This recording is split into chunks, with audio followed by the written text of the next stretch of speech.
you're good. Good evening, everyone.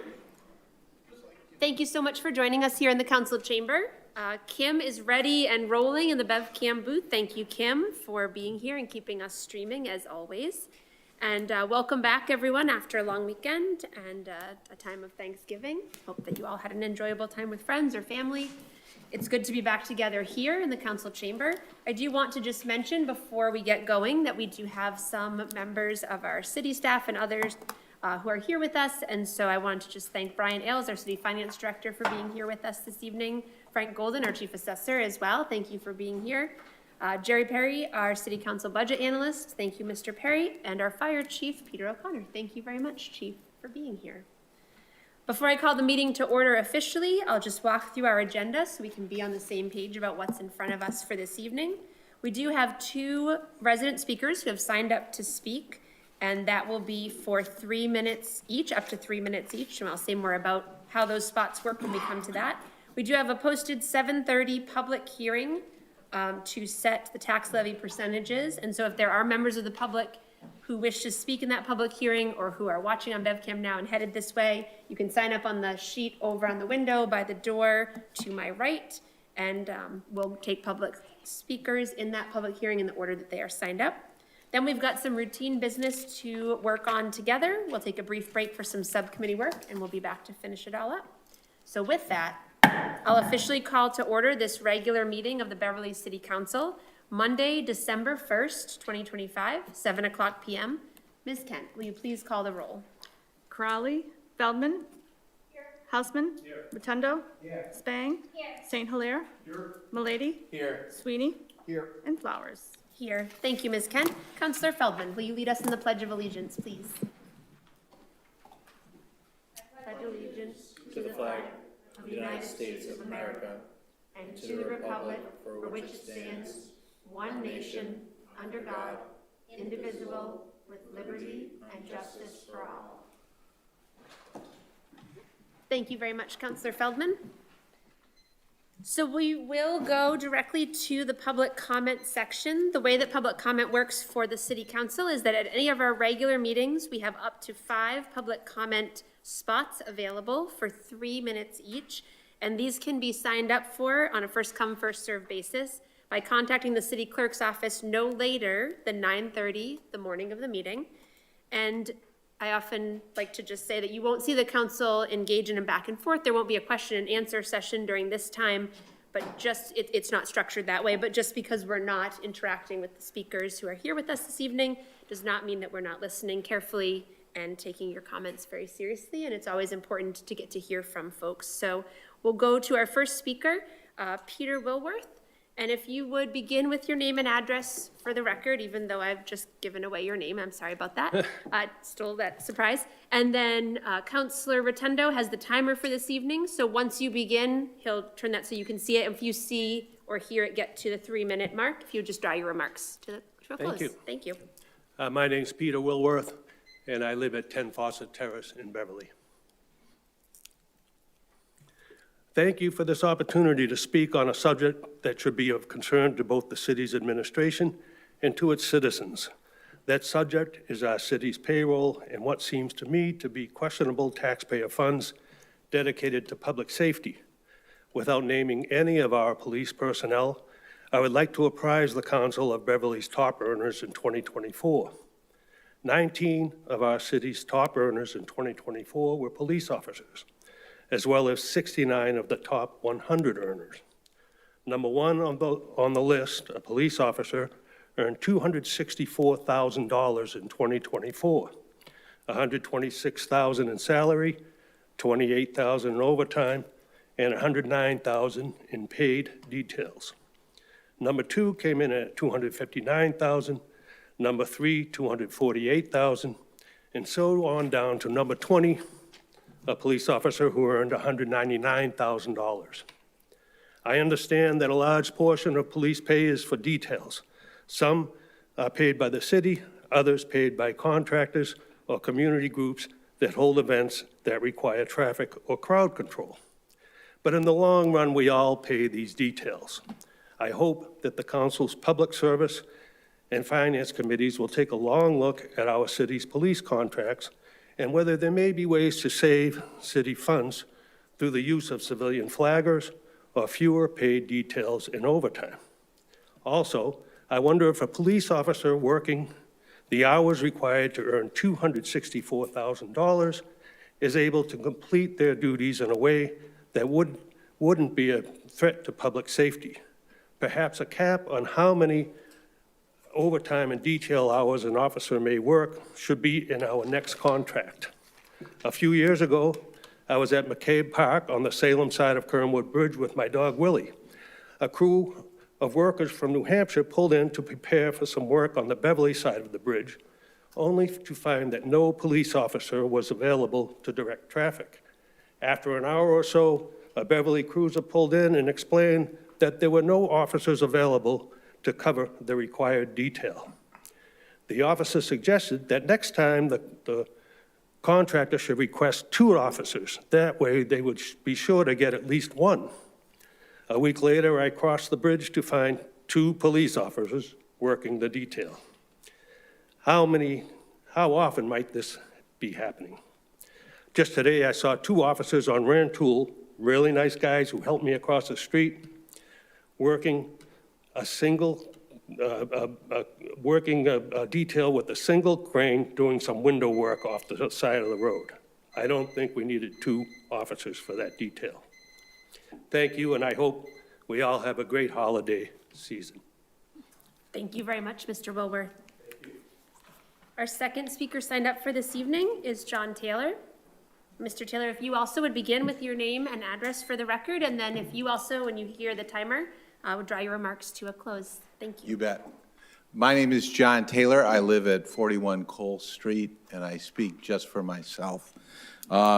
And I thank you all for your service here, and I hope that all of you who marched in the parade or were outside yesterday have appropriately dried off, especially you, Mr. Rotundo, all of the work you did with Beverly 400. So I want to praise the council first for the good job that it's done and mention some things that might be temptations and things that haven't worked out on the budget and forecasting side on some areas. Some of the good things that you're really doing is planning and forecasting what's going to happen in our community. We know that we're looking at about a $3 million deficit going into the next fiscal year, which starts in July 1. So it's really good to be out planning and forecasting community.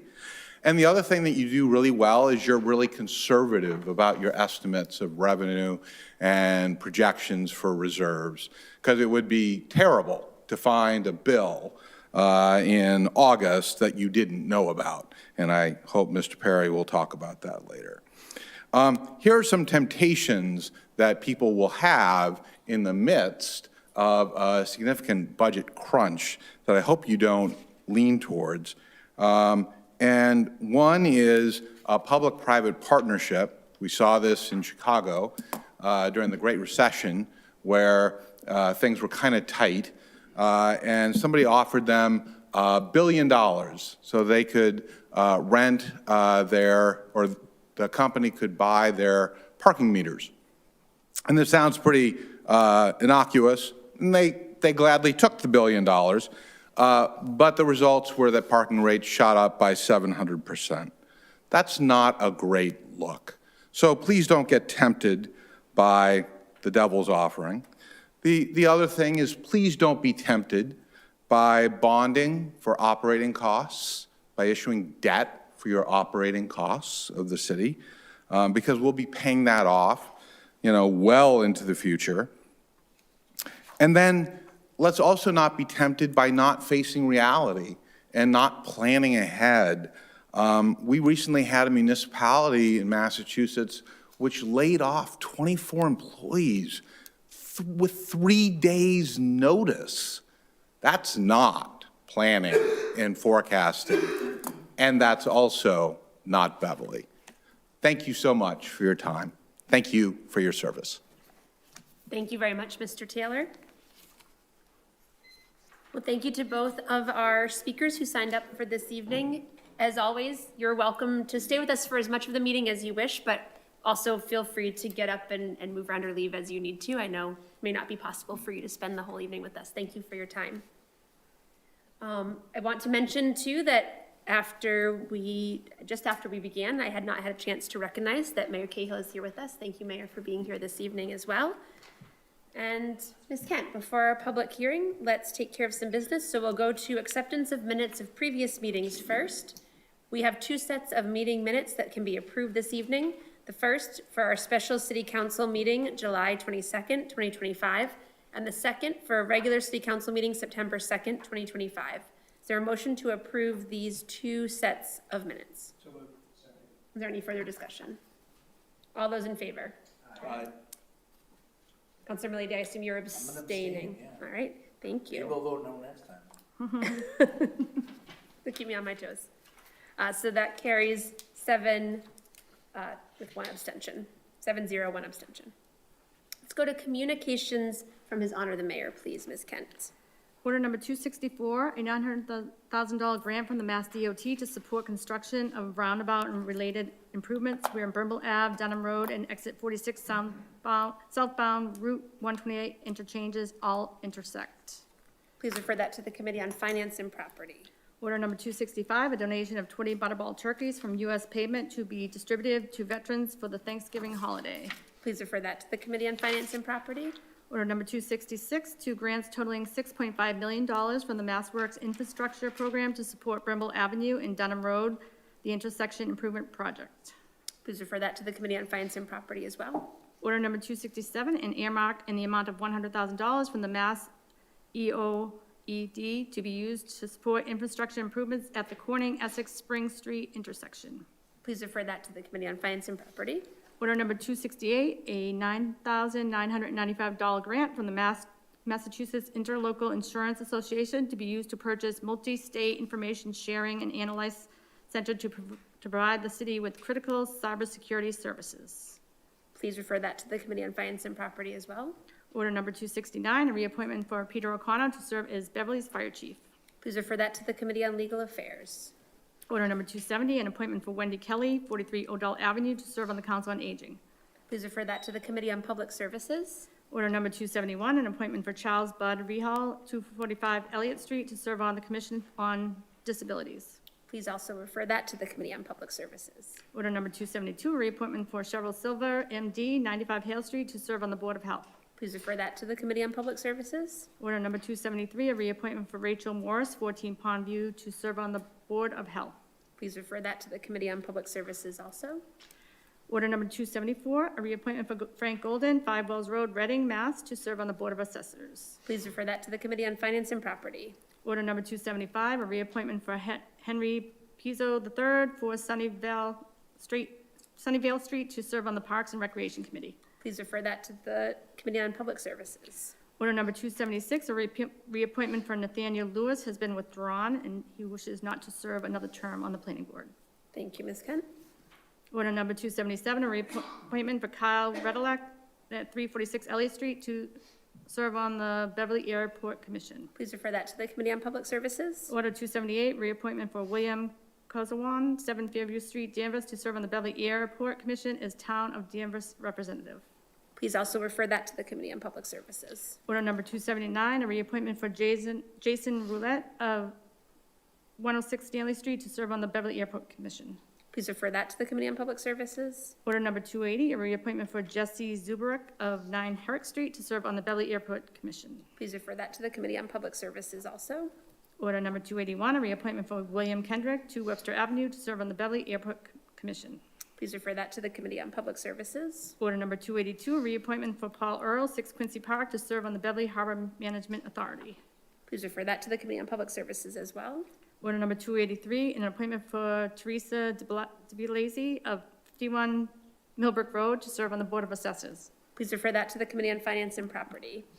Let's go to communications from other city officers and boards, please, Ms. Kent. Order number 284 from the city clerk, a renewal application for a Class 2 motor vehicle dealer's license for BM Best Auto Sales at 42 Park Street. Please refer that to the Committee on Legal Affairs. Order 285 from the city clerk, a renewal application for a Class 2 motor vehicle dealer's license for Ryleside Auto at 126 Park Street. Please refer that to the Committee on Legal Affairs as well. Order number 286 from the city clerk, a renewal application for a Class 2 motor vehicle dealer's license for Lion Gas and Auto Services, Inc. Please refer that to the Committee on Legal Affairs. Order number 287 from the city clerk, a renewal application for a taxi livery license for JTB Transit Solutions LLC at 302 Broughton Drive. Please refer that to the Committee on Legal Affairs. Order 288 from Councilor Rotundo, a proposed amendment to Ordinance 270-33D, amending entrance restrictions to Kernwood Heights from Bridge Street to September 1st through June 30th, 7:15 a.m. to 8 a.m., Monday through Friday. Please refer that to the Committee on Legal Affairs. Let's go to communications, applications, and petitions. Order number 289, the Department of Public Utilities, notice of filing, public hearing, and request for comment. I would entertain a motion to receive this and place it on file. All those in favor?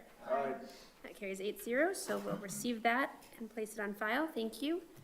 And then under unfinished business from a previous meeting, Order 263, this notice of availability was actually received and placed on file by us at our November 17th meeting.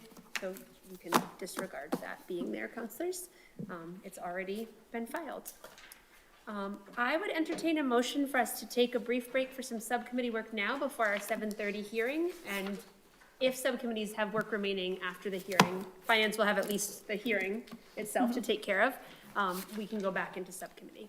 Is there a motion to take that break now? All those in favor? Aye. Thank you. That carries 8-0. So despite the number of things just referred to subcommittee, many were appointments and reappointments. So public services, you just have one thing on your agenda that you could discuss this evening. Councilor Spang, if you'd be willing to be the chair this evening. And public services can meet in the hall, legal affairs in the committee room, and finance and property will stay here. Thank you very much.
Call to order the Committee on Finance and Property. So good evening, everyone. Number of orders in front of us tonight. I think the most pressing might be Order 265, the donation of 20 Butterball turkeys from U.S. Pavement to be distributed to veterans for Thanksgiving holiday. I assume that happened and would encourage my colleagues to support that one. So I would entertain a motion to approve. So moved. Second. All those in favor? Aye. It's approved 3-0. Thank you. So we have a number of items tonight related to the Brimble Ave project, and we have Mayor Cahill with us tonight, as well as Finance Director Brian Ailes. So I guess, Mr. Mayor, if you want to take them all at once, or if you want to go one by one, but. Sure. Number of grants related to supporting the construction of the roundabout. Yep. So you folks remember a few years ago, we got a MassWorks grant for $750,000 to design a roundabout at Brimble and Dunham. And then last year, we secured a $3.5 million MassWorks grant to build the roundabout. But the cost of the project at that point was looking to be between $6.5 and $7 million. And I just was not going to come to you folks asking for the other half of the money when we know there are so many neighborhood streets that need paving. So I started a conversation a year ago with both the Secretaries of Economic Development and Transportation, and, you know, made the case. One, most of the right-of-way that we're talking about for this roundabout is MassDOT-owned property. And two, there's a really strong case to be made for, additional economic development benefit along Dunham Road. So those were winning arguments, and both of the agencies stayed in contact with us throughout the course of the year. We applied for additional MassWorks funding. As you can see, we got a second $3 million grant through MassWorks this year, and MassDOT agreed to make up the difference, $900,000 from MassDOT, which is intended to cover the whole cost of the construction at the projected cost that we have at present. So those two grants and then the award from MassDOT should add up to the total cost of building that roundabout. I also want to say that notably that is a roundabout to help improve safety on and off the highway off-ramp and on-ramp there, as well as safety coming out of the, both coming off the highway and coming out of the Dunham Road neighborhood for both neighbors and for anybody using the businesses. We are in parallel working to try to get our Brimble Ave Phase 2 overpass onto the state's transportation improvement plan. You remember you folks appropriated funds in the order of around $800,000 about 2 years ago now to move that project to a 10% design so that we could do that, get it on the tip. And that has been targeted for this coming February, March window where the MPO votes annually to update the tip. So both of these things are working in parallel. The money that's in front of you tonight is all, has been awarded, and I think it's very exciting that the state recognizes and is supporting this effort. So thanks. Thank you, Mr. Mayor. Colleagues, any questions or comments? Councilor Sweeney. Thank you, Mr. Chairman. Thank you, Mayor Cahill, for that overview. I'm glad to hear that we were able to get additional funding to ensure that the state grant funding available covers the entirety of the project cost. Yeah. I apologize if I missed this, but could you reiterate what, with this funding secured, the anticipated timeline is for the construction of the roadway? No, I didn't say that. Thank you so much, Councilor. Yes, the 100% design is imminent, and the goal is that we'll be in construction by next mid-late spring, early summer. So we'll be able to bring the construction firm on board with that. You folks accept the money, we can go out to bid for the job at that point. Thank you for that, Mayor. And at this point, is there any estimate of how long it will take to complete the project? It's really, everything we've had explained to us is it's about a year and a half. It's a 2 construction season project, but maybe closer to a year and a half than 2. It can't be done in full in one construction season is how it was explained. Okay, that's good to know. Thank you. Thanks. Mr. Mayor, if I might, just curious, I know this has been an ongoing discussion for a number of years around these neighborhoods. What kind of community outreach has been done, and how, what's the feedback been? Yeah, I mean, we've had an ongoing set of conversations with the neighborhood around traffic in and out of Dunham for the residents, and that really still focuses on the Phase 2, the overpass project, but also, just the safety in and out of the neighborhood for all, as well as the safety up and down Brimble Ave. So, and Councilor Feldman and I together have had a number of neighborhood meetings over the last couple of years. So I think people are excited for this piece of it, and they all still want to see Phase 2 of the overall Brimble infrastructure, area be done as well. Thank you, Mr. Mayor. Okay.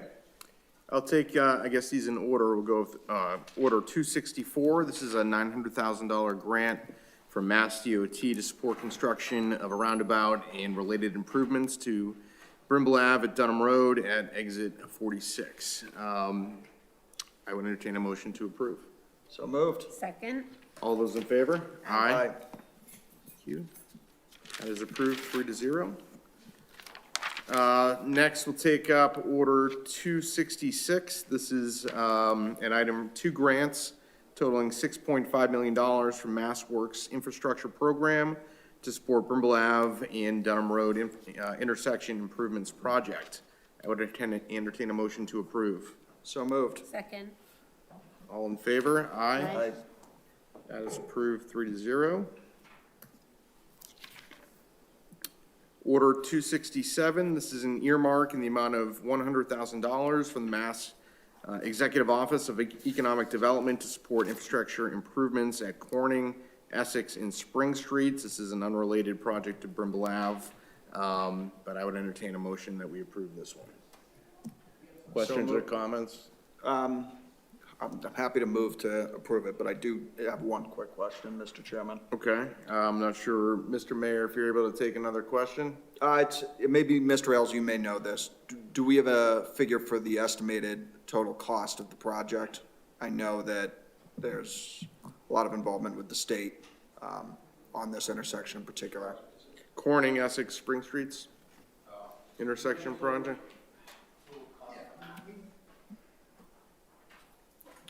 It's been in the improvement. We have a number because we bid and awarded and built the project, right? What has been frustrating, we've been waiting for Keolis and the MBTA to get on the same page around how to preempt the light when a train is coming into the station so that there's no car queuing up on the track at Spring Street. So I think that's kind of the only remaining unknown, is what Okay. cost might accrue to that. But in terms of a cost for the project, it's all known in that we bid it and we got a response and we got an award and we know what we're paying the contractor.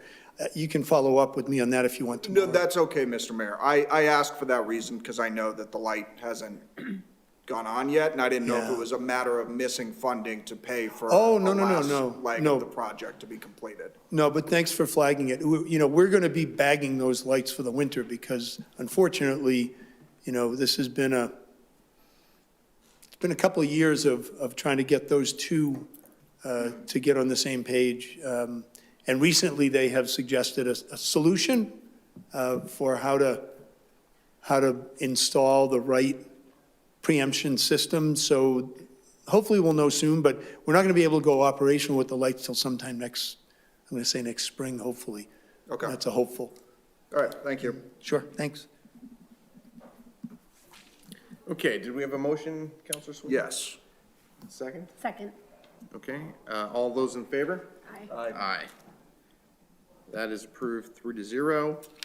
I think we also have time to take up Order 268. This is a $9,995 grant from the Mass Interlocal Insurance Association to be used for critical cybersecurity services. I would entertain a motion that we approve Order 268. So moved. Second. All those in favor? Aye. That's approved 3-0.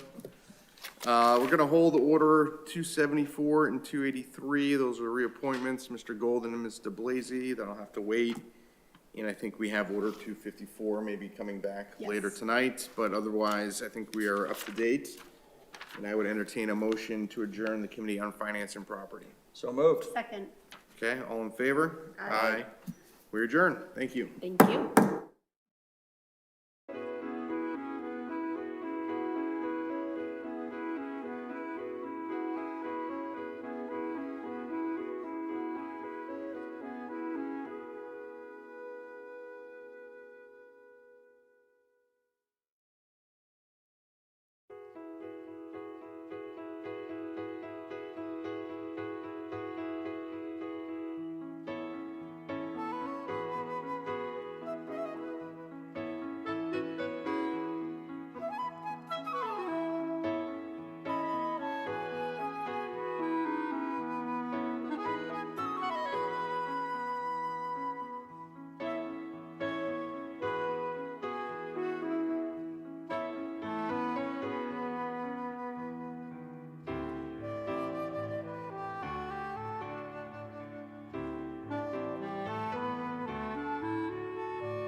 Thank you very much, everyone. Call the full council back to order following that subcommittee break, and thank you to the subcommittees for their work during that time. And we will go now to our posted public hearing, posted for 7:30 p.m. This is on order 254. Ms. Kent. Order number 254, City of Beverly ordered that the City Council of the City of Beverly hold a public hearing on Monday, December 1st, 2025 at 7:30 p.m. at 191 Cabot Street, third floor, council chambers, relative to the allegation of fiscal year 2026 tax levy percentages among the four classes of real and personal property in consideration of the adoption of open space, residential, and small business exemptions. And this was in the newspaper on November 14th. Thank you very much, Ms. Kent. And again, if there are members of the public who wish to speak in this public hearing, you can sign up to speak on the sheet on the table by the door to my right, and we'll take public comment in the order that speakers are signed up. We have Mr. Golden here at the podium already, ready to kick things off, representing our Board of Assessors. Mr. Golden, I'll turn things over to you, and thank you. Good evening, Madam President. Thank you. Francis Golden, Chief and Chair of the Beverly Board of Assessors. Welcome to the FY26 classification hearing. The Board of Assessors for the City of Beverly has determined the total valuation for all properties for fiscal year 26. The percentage of value which falls into each of the residential, commercial, industrial, and personal property classes, and a single tax rate which, when applied evenly over the classes, would produce revenue equal to the FY26 tax levy. The purpose of tonight's hearing is to present that information to the City Council and to provide additional information on the impact of this and other options legally available to the Council to shift the tax burden partially off the residential class to the commercial, industrial, personal property classes. The residential small commercial exemption and the residential exemption, although never granted in Beverly, are permissible within certain parameters under law and explained below. These exemptions, however, must be recommended by the mayor and then approved by the council. Classification, on the other hand, is initiated by the City Council and then approved by the mayor. The mayor has chosen not to recommend either the residential or the small commercial exemptions. They are, however, described below as required by law. The residential exemption, if adopted, would allow an exemption up to 35% of the average assessed value applied to the assessment to the owner-occupied properties. In Beverly, the average assessed residential value for fiscal year 26 is $828,836. Thus, up to $290,093 of value could be exempted for all owner-occupied properties. This exemption would be borne entirely within the overall residential class, and since the total tax levy would not change, the overall residential tax rate would rise to offset the cost of the exemption. The option has been approved in very few mass communities. While proportioning to aid the city's neediest citizens, it can have an exactly opposite effect on others. Non-owner-occupied rental properties often feel that burden. As the assessor in Watertown and in Somerville, in my career, it is very obvious that these are the property types that aren't owner-occupied. Some are, but traditionally they're not, so it's simply passed on to the renters. The mayor has chosen not to exercise this option, so no vote by City Council is needed. A small commercial but not industrial exemption may also be established pursuant to Chapter 59, Section 5I. This law would allow an exemption of up to 10% for commercial property values at less than $1 million or $1 million or less and occupied by businesses with less than 10 employees total statewide. The cost of this exemption would be borne entirely on the commercial, industrial, personal property classes. This option is also used sparingly throughout the Commonwealth. Because of the minimal impact in the administrative complexities, the mayor has chosen not to recommend this to council. An exemption of up to 25% may be adopted by a vote of the council for all property that is classified open space. Historically, an open space exemption has never been granted in Beverly, and with only one property classified open space, this issue is moot. The assessors recommend that no open space discount be granted. At its discretion, the City Council may, under prescribed circumstances and with the approval of the mayor, choose to classify or shift a portion of the tax burden for the residential class upon the commercial, industrial, personal property classes. The maximum SIP shift allowed in Beverly is 1.75. The city council may choose not to classify at all and use a single tax rate, estimated this year at $11.99. If you divide our maximum allowable levy by our total taxable value, you get $11.99, a straight tax rate for the entire community. For both commercial and residential properties, or it may choose to shift the SIP factor anywhere from 101 to 175. In FY25, the council selected a 1.75 shift.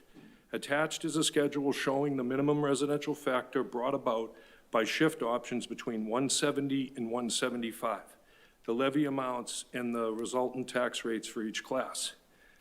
The mayor has recommended a SIP shift of 1.75 for fiscal year 26, the same shift that we've approved since 21. Historically, the city council has adjusted the SIP shift in an effort to maintain a consistent allocation of the tax burden between the residential and the commercial properties. Maintaining a historic allocation level between the classes for FY26 at the FY25 level would require a shift greater than 1.75, which would exceed the maximum shift allowed by law. If the council chooses to accept this recommendation, the corresponding residential factor for the council to adopt would be 90.1849. The highest allowed SIP factor is required to shift the maximum tax burden from the residential onto the businesses. As residential real property values continue to appreciate in value at a greater amount than the commercial, industrial, personal property values.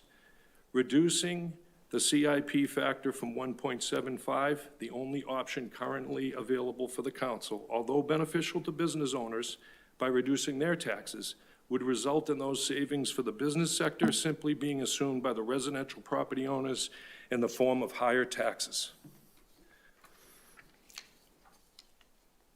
One of the minimum residential factor points that I'd like to make is our commercial goes from 11.57 to 20.25 at a 1.75 shift. Well, what does that mean?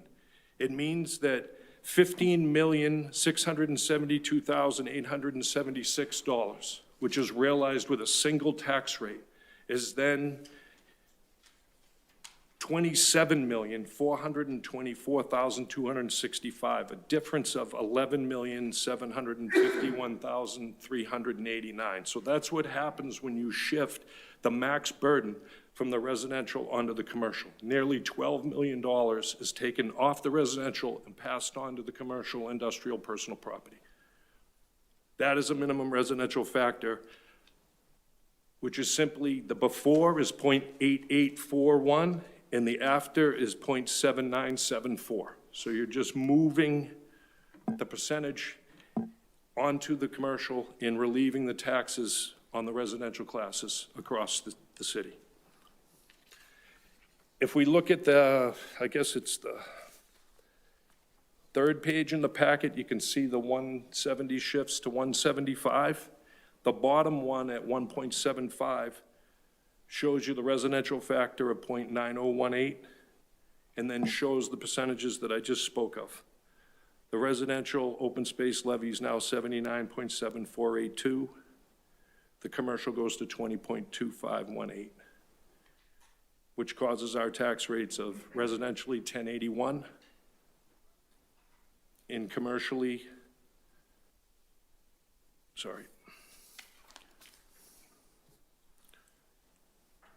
2098. Any questions on any of that? Councilors, are there any questions at this point for Mr. Golden? Councilor Houseman and then Councilor Sweeney, please. Yes, good evening, Mr. Golden. Could you repeat the absolute dollar figure in the amount that comprises the shift from residential to commercial? I think you said 12 million something? Yeah, it's 11,751,389. And through you, President, of that 11 million, that allocation that gets allocated through all commercial and industrial properties in the city. So whether it's Cummings Center or in Ward 4 Bean Trust, which is a little, coffee shop. It's in the tax rate applied to their value across the city. So that's how that, you have a straight rate of $11.99 that goes to $20.98, and that's what causes that allocation to be dispersed among those three classes. So to sort of restate in layman's terms, what I think is obvious, the greater portion of this, I'm going to just call it 11.7 million, is going to be paid by the larger businesses because they have a greater assessed value and therefore their tax rate is larger than a small mom and pop business in the city whose tax rate is going to be less because they're assessed at less, correct? Exactly. Okay. Our All right, thank you. utilities in the Cummings Center, for instance, would probably be the top 5. Yeah. Okay, all right, thank you very much. Thank you, Counselor. Counselor Sweeney. Thank you, Madam President. Thank you, Mr. Golden, for that information. I do have one question about the small commercial exemption. I know that the mayor is not recommending that the city council adopt it, and it's not up for consideration, but I am curious, have we done any sort of analysis of what that would look like if we were to pursue that option? How many businesses in Beverly qualify, and what, building off of Councilor Houseman's question at a smaller scale, what the amount of the tax levy would be that would be shifted onto these larger businesses if we were to ever look to adopt a small business exemption like the one you had outlined? The Department of Revenue releases a book that basically lets us know who they are from their back history. That would be the starting point. When I was in Watertown, I went through this for a counselor, and we found that more of those businesses were owned by people that didn't live in Beverly, and that's what lived in Watertown, that's what kind of defeated it. But those are the sort of things you look at. It's employees more than anything else. Having 10 employees and being under $1 million, that's probably the hardest thing to determine. But if they qualify in the state book, then they would qualify for the exemption. But we could do that legwork if you'd like us to. It's not difficult. I certainly think it's worth exploring. However, at the end of the day, the levy is the levy. And however we divide up the pie in terms of whether it's shifting to the max here and having commercial property tax owners pay a larger share, and then shifting within that commercial property tax owner base between small and larger business, some subset of property taxpayers are going to be paying some amount to get us to that same levy figure that's not going to move either way. And that's always the challenge. But I know that given that we have a pretty high commercial tax rate, I think the last set of data I looked at for DLS had us at the 4th highest commercial tax rate in Essex County. It's something that I think we should always think about. We have a handful of small businesses in Beverly. Is this an avenue for us realistically to provide meaningful relief?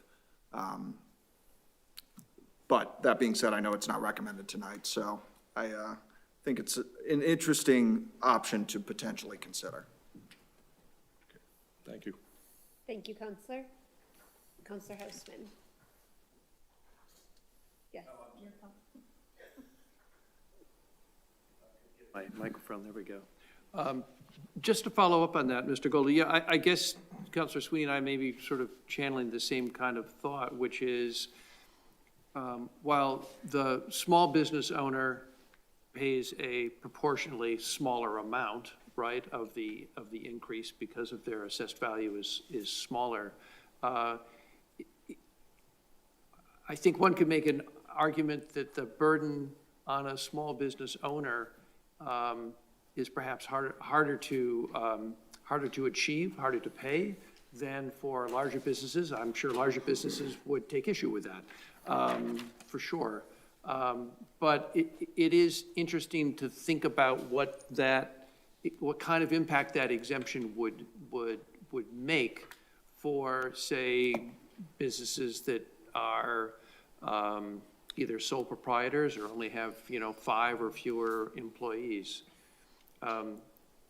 Can you speak a little bit more about the experience that you had, I think you said was in Medford? Watertown. Watertown. We went through the drill and identified all of the businesses that qualified, and when I brought it back before council the next year, they were disappointed to find out that the owners of the majority of those businesses did not live in Watertown. So it didn't get any traction to move forward, because they wanted to help people like Councilor Rotundo, someone that runs a business under $1 million that's on like, I'm not saying that that's how it'll be here. I will go through the drill and identify the businesses under $1 million with 10 or less employees, and then you'll have the data to look at, and then there'll be a decision to make whether we want to pass it on to the others that are greater than $1 million that don't qualify. And is it possible, Madam President, through you, to differentiate only down to 10 or fewer employees? Is it possible to sort of squeeze that magnifying glass to a smaller, even smaller business? Or does that data not exist? Well, or would it be really easy to identify within that larger database? well, Mr. Perry could speak to how accurate that book is for the communities that we get, because it's something that we get that's published by them. But there will be a letter that you'd have to mail to everybody, million or less, and they'd have to give us the data back. And I'm sure that we could really get it narrowed down. I mean, the median value for a commercial industrial property is $585.9, and their increase was 2.71% this year. It's on the last page of the packet. So I think there's a lot of properties that are between, say, 5 and 8. I mean, that's the median, so that's the middle of the body. That's where the majority of those properties would be. But by all means, we're up to doing. Well, I'd be interested What the to hear Honorable from Council would like. Mr. Perry, his opinion on such an exercise. Thank you. I would be happy to go to Mr. Perry on that in a moment. I know there's two counselors waiting to speak, and I think it would definitely be worthwhile to think more about this. I am mindful it's not something we cannot vote on it tonight, so I want to also make sure that counselors are getting to ask about what we can vote on tonight. So Councilor St. Hilaire and Councilor Rotundo and Mr. Perry, maybe when you get up to speak, if you would address part of that question as well. Thank you. Councilor St. Hilaire. Thank you, Madam President. My question is related to the shift vote. I just wanted to note, I'm looking at the tax levy statistics you provided, and when you look at the average single-family and median single-family increases, it looks like over the last 3 years, the average and median has both gone up over $1,000. I just wanted to comment that's a lot of money, and we've been talking about affordability and housing costs as being a big issue in our city that we hear about. So I just wanted to point that out. I think we do need to approve the 1.75 shift as we have in the past. So I will be voting to do that tonight. Thank you. Thank you very much, Councilor St. Hilaire. Councilor Rotundo, let's go to you, please. Thank you. Mr. Golden, I always like to ask the question. Our job tonight is simply to vote the shift of the seat from the 100 to 175. You set the rate according to what the data is provided to you, correct? From what we've seen in our packet, we're seeing our taxes go down. But fortunately or unfortunately, depending on how you look at it, no one wants to see our taxes go up. It's simply our value of our homes have gone up by about $45,000, $50,000 on average. Me as a business owner, I'm seeing that as well. Is that a fair assessment to say? Yes. It's very healthy what's going on in Beverly residentially. Everyone should be very pleased with whether it's our single families, our condominiums, our two families, our three families, our apartments, our mixed use. Even the personal property's up. Our commercial industrial is not growing like we needed to accept more of the burden off the residential. That's what would drop our tax bills. If we could pass more, if we had more value in the commercial and the industrial class, personal property certainly doing their part. That's the fight that we have at the moment. The utilities have been extremely high and very favorable. 504s, whether it's our gas or our electric or whatever's going on in the community, it's been strong for many years now. But the commercial industrial is really level. There's not a lot going on in that area. So it's hard for us to pass more than the 11.7 off of the residential to get that down. There's only so much you can do in 2.5 in the new growth. That's why your tax rate's crashing in both. Your commercial, industrial, personal property rate is not growing, it's going down, and your residential's going down faster because that's where we're growing the most. And many communities in the greater Boston area are dealing with the same thing right now. It's the residential's driving the bus, which is making it very hard for us to not have median increases and average increases like this. Thank you, Councilor Rotundo. Councilors, are there other questions or comments at this point before we go to Mr. Perry for his thoughts? All right. Thank you, Mr. Golden. Mr. Perry, I wonder if you would be willing to respond to Councilor Hausman's earlier question and then also offer any other thoughts or comments that you might have for the council at this time. Certainly. Good evening, Madam President. It's been, I haven't been here since June. I'm sure you all miss me. So it's a pleasure to be back. Yeah, we're here for our annual classification hearing. This is for you veterans here. You know how the drill here works. But let me address some of the questions with regard to the corporations. Mr. Golden, the Department of Revenue, my old office, does annually submit what is known as a corporations book or a corp book.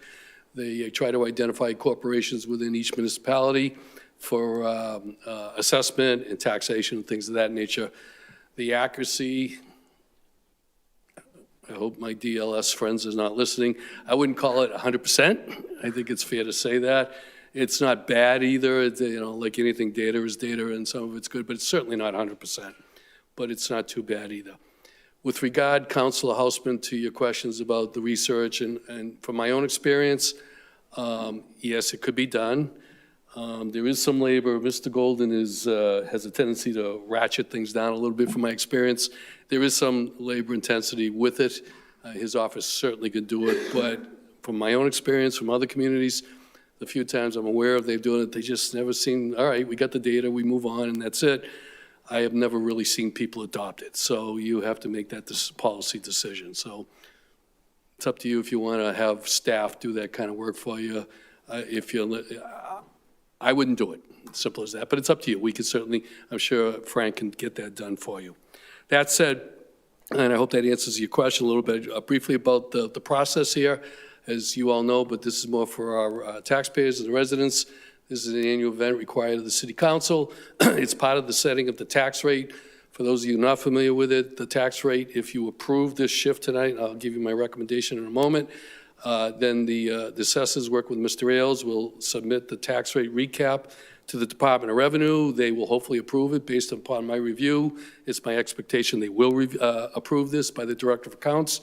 Once that is done, that allows the City of Beverly to send out third and fourth quarter tax bills. And it's really time sensitive. I urge you, whatever you do tonight, to do it tonight, because we have to get the tax rate done by the end of December. If we don't get the tax rate done by the end of December, we cannot legally send out tax bills until May 1, which means we'll have a cash flow problem. You don't want to do that. Everything's teed up to hopefully make this all work for you. So again, my recommendation tonight would be to adopt some of these recommendations from both the assessors and the mayor. With regard to my own opinion, I wrote to you last week my views on this. This is something you have done historically the last 4 or 5 years anyways. The shift of 175 is something we've traditionally done here in Beverly. In many other communities, it's given as much relief, if you will, to the residential class, which is certainly the highest percentage of property taxation here in the city of Beverly. And it's the most you could do. So my recommendation, given your previous history plus feedback from all of you, I would recommend that the City Council approve a residential shift of 90.1849, which allows for the 175 shift. The other thing you need to do tonight, the mayor and the assessors are recommending you not to adopt an open space exemption. You've done that in the past too, in the past also. And certainly, those are the only two things before you tonight. Just to be clear, you can't, reduce the taxes. All you're doing is shifting the money. We made that decision in June when we appropriated the funding for FY26. The time has come to now pay for it. Madam President, again, the bottom line to it, I'd recommend those two proposals before you, and I'm more than happy to answer any questions you or anybody else may have. Thank you very much, Mr. Perry. Are there questions for Mr. Perry? Councilor Sweeney. Thank you, Madam President. This may be a question for Mr. Golden. It just came to me during your response, Mr. Perry, and I know we all up here know that it's the decisions made in the spring and early summer when we're actually voting on the budget and voting on setting spending levels that really is the difference maker in terms of the impact that we then see when the tax rate's actually set in terms of the increase that residential and commercial property taxpayers are going to have to pay for FY26. I know that municipalities, after a budget is finalized, try to make sure that the first two quarterly tax bills are in line with what is estimated to be where we fall when this tax rate is actually set by the city council and approved by DLS. Is the rate that we have before us to vote in line with those early assumptions for the quarter 1 and 2 tax bills? And to really boil the question down, will residential property taxpayers basically continue to see a level or somewhat similar amount for quarters 3 and 4 of their tax bill that they've seen for the first 2 quarters? It's going to go up, at least on the residential, it will go up. I think I articulated that in my memo. Let me get to it. Bear with me here. So, I think it was here it is. The FY26 average single-family bill is $8,833.93, up 4.83% from last year, yeah. with an increase of $406.80 from the prior fiscal year. So how does this, and Mr. Golden, maybe this is something you can walk me through, how does the city, because we set the tax rate halfway through the fiscal year, I know that other municipalities try to anticipate that impact so that the early quarterly tax bills are based off of estimates, but obviously we know what our spending levels are at that point.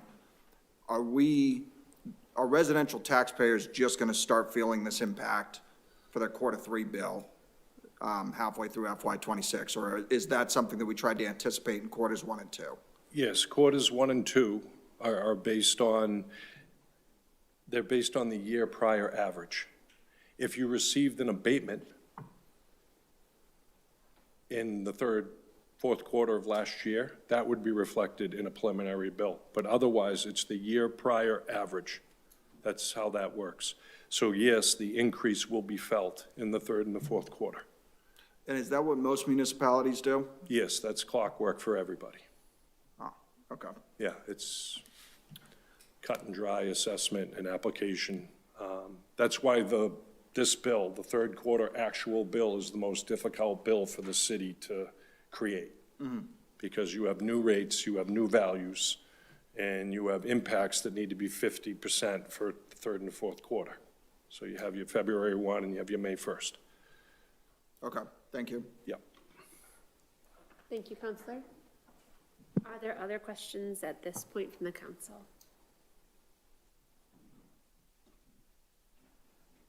Okay. Oh, Mr. Golden, did you have something else? Okay. I just didn't want to miss you if you did. Thank you so much. Ms. Kent notes that there's no one signed up to speak in the public hearing, but I'll just check again. Are there any members of the public here who wish to speak in this public hearing?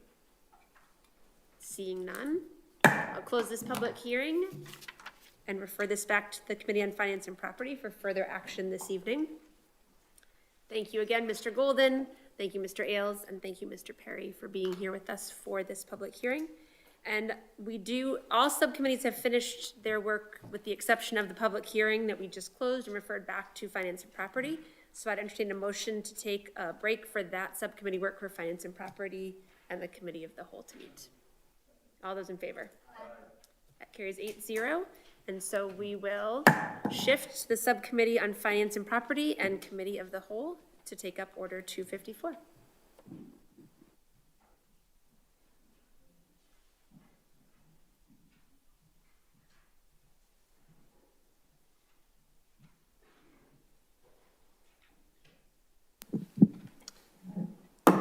Call to order, Committee on Finance and Property and Committee of the Whole. So good evening, Order 254, the allocation of FY 2026 tax levy percentages, as we just heard. I guess I'll take up the first of these two separate votes, Mr. Perry, yes. Vote on, I guess, entertain a motion to approve the residential shift factor of 90.1849, which is a 1.75 shift for FY '26. I'll entertain a motion to approve. So moved. Second? Any questions or comments? Okay, all those in favor, aye? Aye. It's approved 3-0.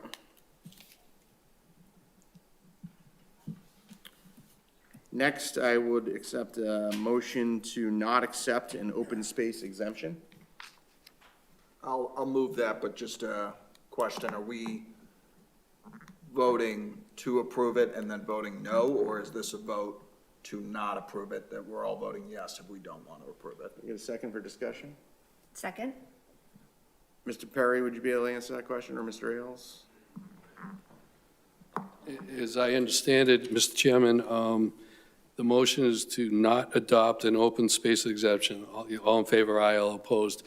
And then when it comes before the council, it's the exact same motion. Make a motion not to accept the open space exemption. All in favor, aye, no. I think that's the way it should be. Yes is to not accept it. Correct. Thank you. I'll make a motion to clarify to not accept the open space exemption. Okay, I think we had a motion and a second already on the table for that order. I would I guess, further questions or comments? Okay, seeing none, all those in favor? Aye. That is approved 3-0 as well. Anything more we need to do, Mr. Perry? No, sir, just bring it back to the council as a whole, and hopefully we can get out of here. Thank you. Okay, I would entertain a motion to adjourn the committee of the whole. All those in favor, aye. I would entertain a motion to adjourn the Committee on Finance and Property. So moved. Second. All in favor? Aye. We are adjourned. Thank you. Thank you.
Thank you very much. I'll call the full council back to order, and we will go to reports from committees. Ms. Kent.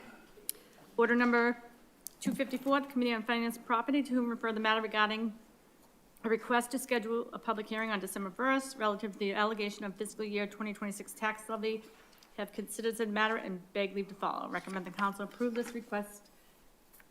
The name of it was. Thank you. And so this was in two votes. And so we'll just take it in two votes again. And the first, as voted and recommended by the subcommittee, was the vote to adopt the 1.75 shift, or the 90.1849 residential. And so is there a motion to approve? Second. Is there any further discussion? All those in favor? Aye. That carries 8-0. Second vote, as recommended by the subcommittee, was vote to not accept an open space exemption. Is there a motion to approve? Second. All those in favor? Aye. Thank you. So that also carries 8-0 to not accept the open space exemption. Order number 264, the Committee on Finance and Property, to whom refer the matter regarding a $900 grant from the Mass DOT to support construction of Roundabout and related improvements where Brimble Ave, Dunham Road, and Exit 46 southbound Route 128 interchanges all intersect, have considered said matter and beg leave to follow. Recommend the council approve this request. Are there questions or comments on this one? Question comes on the acceptance of the proposal and adoption of the order. All those in favor, aye. Aye. Carries 8-0. Order number 265, the Committee on Finance and Property, to whom refer the matter regarding a donation of 20 butterball turkeys from the U.S. Pavement to distribute to veterans on the Thanksgiving holiday, have considered said matter and beg leave to follow. Recommend the council approve this request. Are there questions or comments? Question comes on the acceptance of the proposal and adoption of the order. All those in favor, aye. Aye. That carries 8-0, and thanks to U.S. Pavement for that donation. Order number 266, the Committee on Finance and Property, to whom refer the matter regarding 2 grants totaling $6.5 million from the MassWorks Infrastructure Program to support Brimble Avenue and Dunham Road intersection improvement project, have considered said matter and beg leave to follow. Recommend the council approve this request. Questions or comments? Question comes on the acceptance of the proposal and adoption of the order. All those in favor, aye. That carries 8-0. Order number 267, the Committee on Finance and Property, to whom refer the matter regarding an earmark in the amount of $100,000 from the Mass Executive Office of Economic Development to be used to support infrastructure improvements to the Corning, Essex, and Spring Street intersection, have considered said matter and beg leave to follow. Recommend the council approve this request. Questions or comments? Question comes on the acceptance of the proposal and the adoption of the order. All those in favor, aye. Aye. That carries 8-0. Order number 268, the Committee on Finance and Property, to whom refer the matter regarding a $9,995 grant from the Mass Interlocal Insurance Association to be used to purchase a multi-state information sharing and analyst center to provide the city with critical cybersecurity services, have considered said matter and beg leave to follow. Recommend the council approve this request. Questions or comments? Question comes on the acceptance of the proposal and the adoption of the order. All those in favor, aye. That carries 8-0. Order number 288, the Committee on Legal Affairs, to whom refer the matter regarding a proposed amendment to Ordinance 270-33D, amending entrance restrictions to Kernwood Heights from Bridge Street to September 1st through June 30th, 7:15 a.m. to 8 a.m. Monday through Friday. And this has not been in the paper. It will go in the paper on Friday, but has been approved for a pending publication. Do you want me to read this? Yes, please.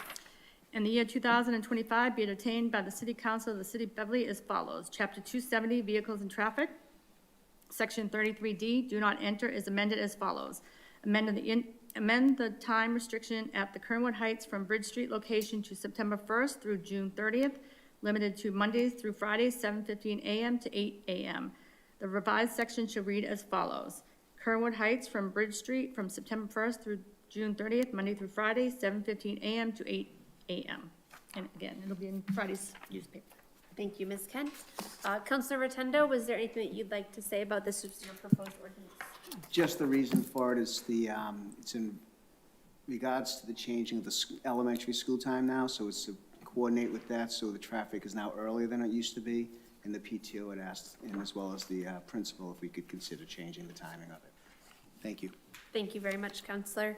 And councilors, you may have noticed this is the first proposed change to an amendment that we've had, to an amendment to an ordinance, rather, that we've had since we clarified our own council rules to allow us to be able to take up these kind of matters in 2 meetings rather than 3. So this is for a first reading, first vote this evening. So are there any other questions or comments on Order 288? All right, so this is for a first vote after that first reading that you just heard from the city clerk. Is there a motion to approve 288? All those in favor? Aye. That carries 8-0, and that will be available for a second reading and for final passage at our next meeting this month. Order number 284, the Committee on Legal Affairs, to whom refer the matter regarding a renewal application for a Class 2 motor vehicle dealer's license for BM Best Auto Sales at 42 Park Street, have considered said matter and beg leave to follow. Recommend the council approve this license. Questions or comments? Question comes on the acceptance of the proposal and the adoption of the order. All those in favor, aye. Aye. That carries 8-0. Order 285, the Committee on Legal Affairs, to whom refer the matter regarding a renewal application for a Class 2 motor vehicle dealer's license for Rileside Auto at 126 26 Park Street have considered said matter and beg leave to follow. Recommend the license be granted. Questions or comments? The question comes on the acceptance of the proposal and adoption of the order. All those in favor, aye. Aye. Carries 8-0. Order number 286, the Committee on Legal Affairs to whom refer the matter regarding a renewal application for a Class 2 motor vehicle dealer license for Lion Gas and Auto Services, Inc. have considered said matter and beg leave to follow. Recommend the license be granted. Questions or comments? Question comes on the acceptance of the proposal and the adoption of the order. All those in favor, aye. Aye. Carries 8-0. Order number 287, the Committee on Legal Affairs to whom refer the matter regarding a renewal application for a taxi livery license for an application for a taxi livery license for JTV Transit Solutions LLC at 302 Broughton Drive have considered said matter and beg leave to follow. Recommend this license be granted. Questions or comments? Question comes on the acceptance of the proposal and adoption of the order. All those in favor, aye. Aye. That carries 8-0. That's all I have. All right, thank you, Ms. Kent. That brings us to the end of our business on the agenda for this evening. Are there any announcements or reminders from councilors as we're wrapping up? Councilor Feldman. Yes, thank you. I would like to remind everyone that we have our second of 3 financial forecasting committee meetings tomorrow here in council chambers at 6 p.m. and you can also follow along on BevCam. And then the third one will be the Tuesday after. So this Tuesday and next Tuesday, same time, same place, and also on BevCam. Thanks. Thank you very much, Councilor Feldman. Councilor Houseman. Yeah, I just want to give a shout out and thank you to our colleague, Councilor Crowley, for the great job, for the wonderful parade we had this weekend. Job well done. Yes, agreed. Unfortunately, he couldn't arrange the weather just ever so slightly sunnier, but a great job indeed. A really nice parade. Any other announcements or reminders? Councilor Rotundo? Mayor, I just want to make sure I have this right. There's a meeting in regards to the dollar store, Family Dollar, on the 11th of December, Thursdays at 6 to 7:30 p.m. So that will be happening here in Chamber. So I just wanted to mention that, as well as my colleague mentioned the Memory Tree at Odell Park, which is a collaboration between the Veterans Council, Beverly Main Street, and Beverly 400 Plus. Thank you. Thank you. Any other announcements or reminders from councilors? All right, well, thank you. Our next meeting, which also is our last meeting for this year and this term, is going to be December 15th at 7 p.m. here in council chambers. And we will also have former Councilor at Large Hannah Bowen joining us. As councilors will recall, former Councilor Bowen resigned effective October 31st so that she could lean fully into the state rep role. We did not really have a chance to say a proper goodbye to her, and so we'll have her back to be able to do that. Councilor Sweeney will also have a chance to thank you for your service in this term as well and in the term before. And our swearing in for the next term and for the next council, school committee, and mayoral term will be on January 5th. And so you can mark your calendar ahead for that. And so that's what we've got before us. So with that, and with thanks to BevCam and to Kim for keeping us streaming, making it possible for folks to follow along conveniently and easily and accessibly. Thanks to Mr. Perry for being here, to Mr. Ailes, Mayor Cahill, thank you for being here. To Frank Golden, on behalf of our assessors, Chief O'Connor, thank you for being here with us, sticking with us the whole evening. With that, I would entertain a motion to adjourn. Second. All those in favor? Aye. That carries 8-0, and we're adjourned. Thank you, everybody. Good night.